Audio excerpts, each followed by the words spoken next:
Hello students, आज इस video में हम चैप्टर 8 राशियों की तुलना प्रश्नावली 8.3 से क्वेश्चन नंबर 1 का सी और डी पार्ट सोल्व करेंगे। और अगर आपने मेरे चैनल को सब्सक्राइब नहीं किया है तो कर लीजिए। क्वेश्चन नंबर 1 देखिए, निम्नलिखित के लिए कुल राशि एवं चक्रवृद्धि ब्याज ज्ञात कीजिए। तो हमें इसमें कुल राशि और चक्रवृद्धि ब्याज ज्ञात करना है। सी पार्ट देखिए दिया गया है 62,500 रुपये पर 1.5 वर्ष के लिए 8% वार्षिक दर से अर्धवार्षिक रूप से संयोजित करने पर। तो देखिए इसमें 62,500 रुपये पर अर्धवार्षिक रूप से ब्याज लग रहा है। अर्धवार्षिक यानी वर्ष का आधा। वर्ष का आधा कितना हुआ? 6 महीने, यानी ब्याज 6 महीने बाद लग रहा है। तो देखिए जब ब्याज अर्धवार्षिक रूप से लगता है तो हम दर को 2 से भाग दे देते हैं और समय को 2 से गुणा कर देते हैं। तो देखिए मूलधन दिया गया है 62,500 रुपये और दर क्या दी गई है? जिसके साथ प्रतिशत लगा हो वो दर होती है। तो दर दी गई है 8% वार्षिक। तो देखिए हमने कहा कि जब ब्याज अर्धवार्षिक रूप से लगता है तो हम दर को 2 से भाग दे देते हैं। तो दर क्या है? 8%। तो हम 8 को 2 से भाग दे देंगे। तो 8 को 2 से भाग देंगे तो देखिए 2 एकम 2, 2 चौके 8, क्या आया? 4। तो दर है 4% 6 माही। देखिए 6 माही का मतलब है अर्धवार्षिक। आप चाहे अर्धवार्षिक लिख लीजिए चाहे 6 माही लिख लिए। तो दर है 4% 6 माही। अब देखिए समय क्या दिया गया है? समय दिया गया है 1.5 वर्ष। जिसके साथ वर्ष मास लिखा हो वो क्या होता है? समय। तो समय है 1.5 वर्ष। तो समय है 1.5 वर्ष। तो देखिए ये मिश्रित भिन्न में लिखा है, इसे विषम भिन्न में लिख लेंगे। 2 को 1 से गुणा करेंगे, 2 एकम 2, 2 में 1 जोड़ा कितना आया? 3 और बटे में 2। देखिए हमने कहा है कि जब ब्याज अर्धवार्षिक रूप से लगता है तो दर को 2 से भाग देते हैं और समय को 2 से गुणा करते हैं। तो अब समय को हम 2 से गुणा करेंगे तो 3/2 को हम गुणा करेंगे 2 से। तो देखिए 2 एकम 2, 2 एकम 2। तो समय क्या आया? समय आया 3 6 माही। तो अब देखिए हमें क्या निकालना है? हमें निकालना है कुल राशि और चक्रवृद्धि ब्याज। कुल राशि यानी मिश्रधन। तो पहले हम मिश्रधन निकालेंगे। तो देखिए 1.5 वर्ष बाद मिश्रधन। जब चक्रवृद्धि ब्याज लगता है तो मिश्रधन निकालने का फॉर्मूला क्या है? मूलधन गुणा ब्रैकेट में 1 जमा दर बटे 100 की घात समय। तो देखिए मूलधन कितना दिया गया है? 62,500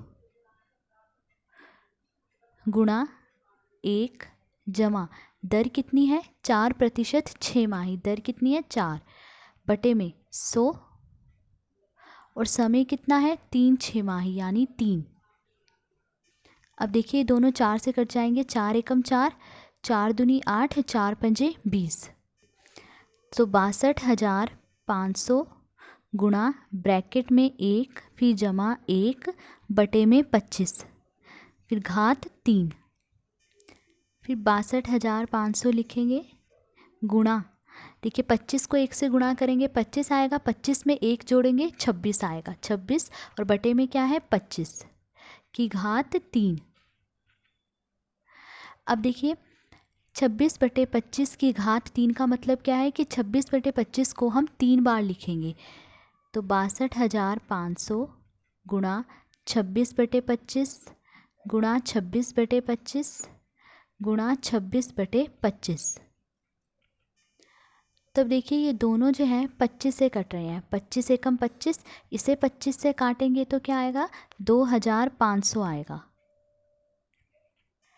फिर अब ये 2,500 और 25, ये दोनों 25 से कट रहे हैं तो 25 एकम 25, इसे 25 से काटेंगे तो देखिए 25 एकम 25 और 2 0, 100 आया। अब देखिए 100 और ये 25, ये दोनों 25 से कट रहे हैं। 25 एकम 25, 25 चौके 100।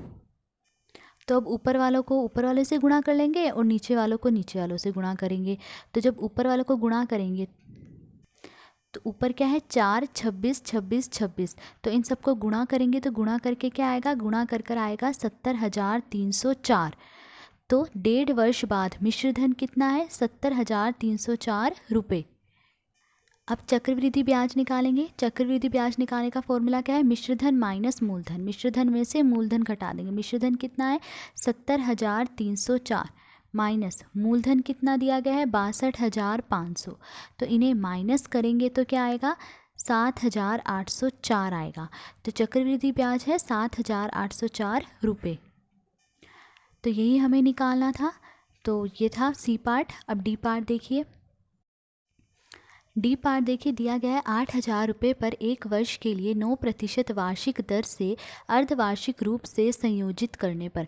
तो इसमें भी हमें कुल राशि और चक्रवृद्धि ब्याज निकालना है। तो देखिए कहा गया है कि 8,000 रुपये पर अर्धवार्षिक रूप से ब्याज लग रहा है। अर्धवार्षिक यानी वर्ष का आधा। वर्ष का आधा कितना हुआ? 6 महीने। तो ब्याज 6 महीने बाद लग रहा है। तो जब ब्याज अर्धवार्षिक रूप से लगता है तो हम दर को 100 से भाग दे देते हैं और समय को 2 से गुणा कर देते हैं।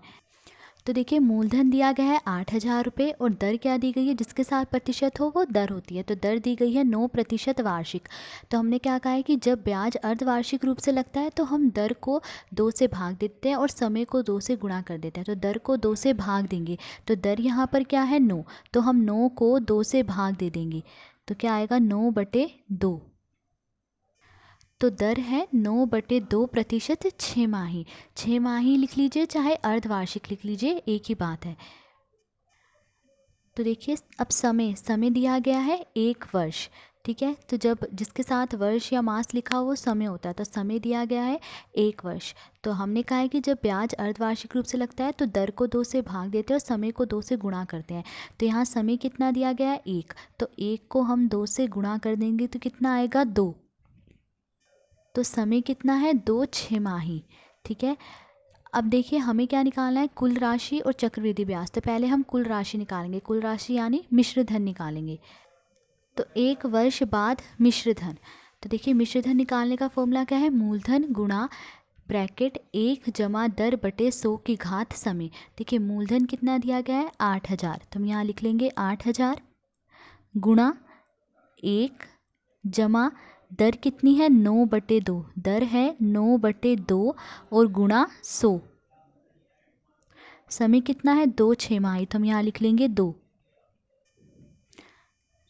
8,000 लिखेंगे, फिर गुणा 1 जमा 9 बटे में 2 को 2 और 100 को गुणा करेंगे कितना आएगा? 200 की घात 2। फिर 8,000 गुणा, अब देखिए 1 और 200 को गुणा करेंगे, 200 को 1 से गुणा करेंगे तो क्या आएगा? 200।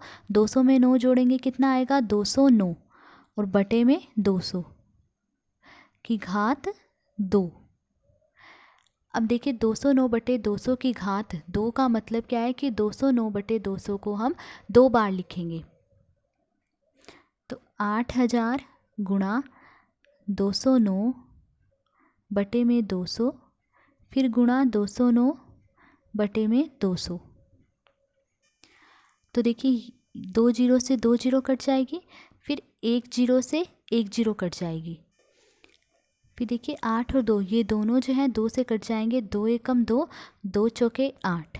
फिर है 4 और 20 ये दोनों 4 से कट जाएंगे। 4 एकम 4, 4 पंजे 20।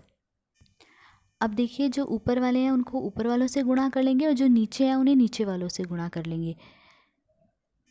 तो ऊपर है 209 209, तो इन दोनों को गुणा करेंगे तो 209 को 209 से गुणा करने पर आएगा 43,681 और बटे में क्या आएगा? 5। अब 43,681 को 5 से भाग दे देंगे तो 5 से भाग देने पर क्या आएगा? 5 से भाग देने पर आएगा 8,736.20। तो 1 वर्ष बाद मिश्रधन कितना है? 1 वर्ष बाद मिश्रधन है 8,736 रुपये 20 पैसे। अब चक्रवृद्धि ब्याज निकालेंगे। चक्रवृद्धि ब्याज कैसे निकालते हैं? मिश्रधन माइनस मूलधन। मिश्रधन में से मूलधन घटा देंगे। मिश्रधन कितना है? मिश्रधन ये है 8,736.20 माइनस मूलधन कितना दिया गया है? 8,000। तो अब इन्हें माइनस करना है। तो देखिए 8,736.20 मैंने लिख लिया है। अब क्या है? 8,000। 8,000 हम यहाँ लिख लेंगे। ठीक है, फिर दशमलव के नीचे दशमलव लगाएंगे। अब देखिए यहाँ दशमलव के बाद 2 अंक हैं तो यहाँ भी दशमलव के बाद 2 जीरो लिख लेंगे। अब इन्हें माइनस कर देंगे तो 0 में से 0 माइनस करेंगे 0, 2 माइनस 0 2, फिर दशमलव 6 में से 0 माइनस करेंगे 6, 3 में से 0 माइनस करेंगे 3, 7 में से 0 माइनस करेंगे 7 आएगा। तो माइनस करने पर ये आ रहा है। तो चक्रवृद्धि ब्याज क्या है? 736 रुपये 20 पैसे। तो हमें कुल राशि और चक्रवृद्धि ब्याज निकालना था, तो वो हमने निकाल दिया। तो ये था डी पार्ट। आज इस वीडियो में हमने क्वेश्चन नंबर 1 से सी और डी पार्ट सोल्व करा। अगर आपको वीडियो पसंद आई हो तो please like, share and subscribe. Thank you.